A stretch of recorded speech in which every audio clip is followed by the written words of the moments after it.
Ili wa kwanza kupata taarifa zetu, tafadhali subscribe Alama Online TV na kisha bonyeza alama ya kengele. Mkurugenzi wa kampuni ya Kwihaya General Enterprises, ndugu Leonard Mahenda, ameelezea namna ya utendaji wa kazi katika kiwanda hicho. Kiwanda chetu kimeanzishwa mwaka 2007. Wakati huo tukiwa tuni wachanaji kama wachanaji wa mbao. Lakini ilipofika mwaka 2015 tulianza kutengeneza nguzo. Baada ya kauli mbiu ya rais wetu Mheshimiwa John Joseph Magufuli kusema kuwa viwanda, serikali ya viwanda na viwanda vipewe kipaumbele, na hapo waziri wetu wa nishati Medad Kalemani alipozuia nguzo zisitoke nje zitoke ndani, sema tu kwa sababu mmekuja mmechelewa kidogo, lakini tuna utitiri wa nguzo. Kiwanda chetu kwa mwaka kina uwezo wa kuzalisha nguzo 800. Na tuna viwanda mpaka sasa hivi tuna viwanda 3 vya nguzo. Hiki ndio kiwanda mama kilichopo Mafinga.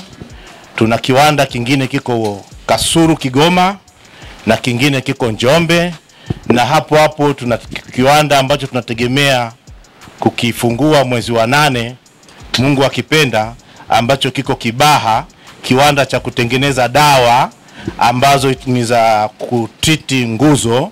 Naye kaimu mkurugenzi wa Kwihaya General Enterprises, ndugu Benedicto Mahenda, alisoma risala mbele ya mgeni rasmi, waziri wa nchi, ofisi ya waziri mkuu na uwekezaji, Mheshimiwa Angela Kairuki. Kiwanda cha Kwihaya General Enterprises kilianzishwa mnamo mwaka 2007 na kusajiliwa na BRELA tarehe 12 mwezi wa pili mwaka 2007 na kuanza kujishughulisha na uchakataji wa mbao kama mzalishaji mdogo hadi kufikia mwaka 2015.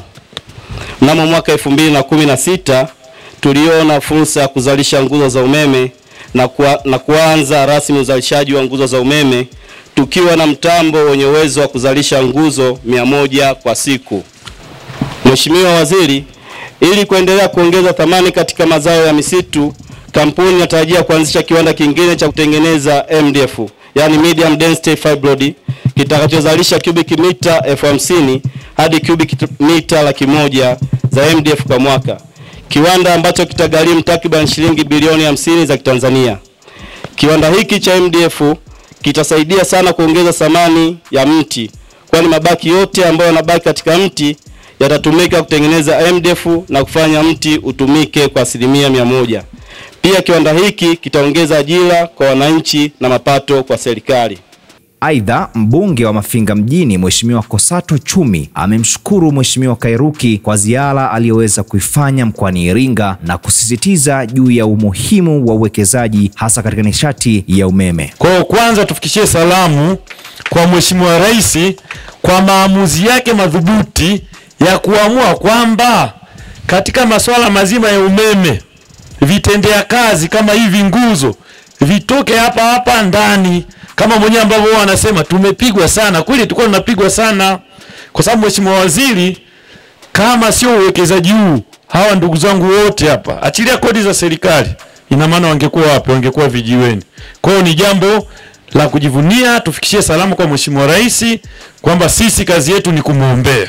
Kwa hiyo nitumie nafasi hii kumpongeza mwekezaji huu kwanza kwa uthubutu, kwa sababu ametoka mbali. Lakini la pili, kwa ushirikiano wake hasa katika masuala mazima ya corporate social responsibility. Hapa ninapozungumza tulimuomba tusaidie kuingiza umeme kwenye shule zetu zote za hapa Mafinga mji. Akakubali na shughuli inaendelea. Ni jambo la kumpongeza.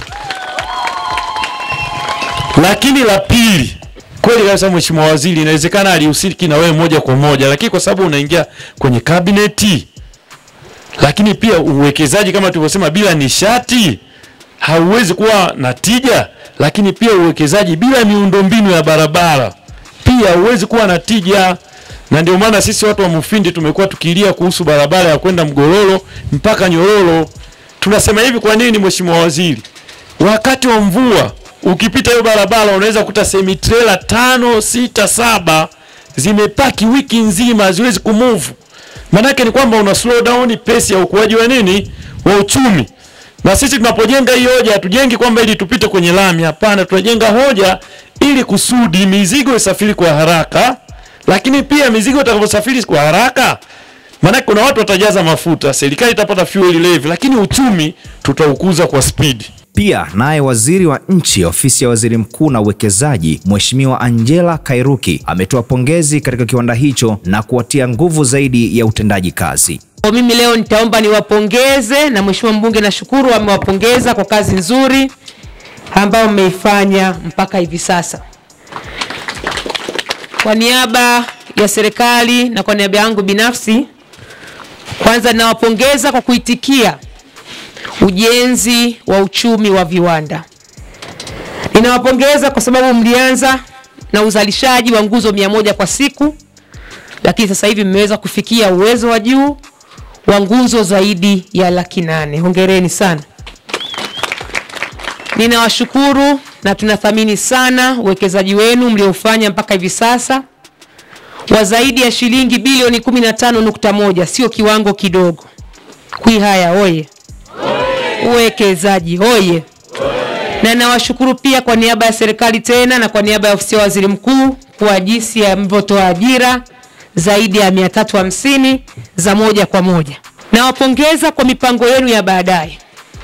Mmetueleza Mungu akitujalia na wala sio baadaye sana, miezi 2 ijayo mnakusudia kufungua kiwanda kwa ajili ya kutibia nguzo za umeme Kibaha. Mtakuwa ni kiwanda cha kwanza, kiwanda pekee Tanzania, na naamini kinaweza kikawa ni kiwanda pekee katika nchi nyingi sana za Afrika. Hongereni pia kwa matarajio ya kuanzisha kiwanda kingine kwa ajili ya fiberboard. Tumekuwa tukiagiza pia bado kwa wingi, lakini kwenye hili mtakuwa mmeongeza thamani mpaka hatua ya mwisho kabisa na kuhakikisha kwamba mabaki ya miti hayatupwi ovyo. Hongereni sana. Bahati nzuri nimefuatilia barabara hii ya Mafinga Mgololo, na inavyoonekana kwa mujibu wa TANROADS Iringa tayari design imeshakamilika. TANROADS oye. Design imefanyaje? Ni barabara ambayo hata kwenye mitandao imekuwa ikilalamikiwa sana. Kinachofanyika sasa hivi na TANROADS Iringa, wanafanya review au kufanya mapitio ya report ile ya design iliyofanyika ili kuweza kujua sasa hatua zingine za kibajeti ziweje. Ninyi mmesogea hatua nzuri, walau hata design ipo.